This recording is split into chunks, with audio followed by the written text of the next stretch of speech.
ซื่อกำพันธ์บุญภาคมตำแหน่งห้องประธานศาลวสูงสุดสำคัญแม่นเฮาได้เดินทางเส้นนี้มาแล้ว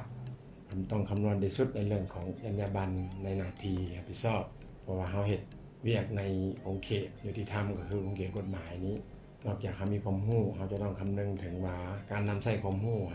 ได้ใช้เกิดประโยชน์ให้แก่สังคมเขาเฮ็ดอยู่ศาลก็ต้องให้มีความเที่ยงธรรมจรรยาบรรณจริยธรรมหักห่อในอาชีพเขาจึงเลือกเดินทางเส้นนี้เฮ็ดได้เฮ็ดให้ประชาชนได้ผลประโยชน์สูงสุดเฮ็ดให้สังคม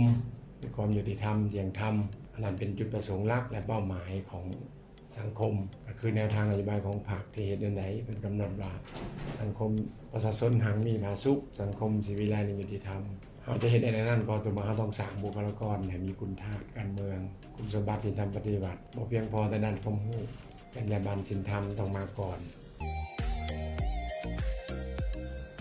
ต้องได้แสดงความขอบใจและโหบุญคุณครูบาอาจารย์ผู้ที่สอนให้ความรู้เฮามีมื้อนี้ยังยำเพิ่น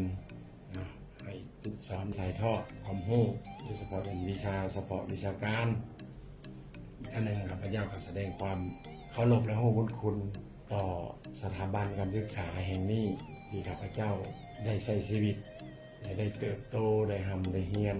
เอาความรู้ความสามารถ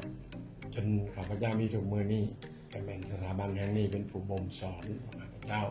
โดยผ่านครูบาอาจารย์หมู่เพื่อนหม่อมงานญาติพี่น้องพ่อแม่ดังคำขวัญของคอนโลที่ว่าเสริมสร้างความรู้เสื้อสู่ความยุติธรรม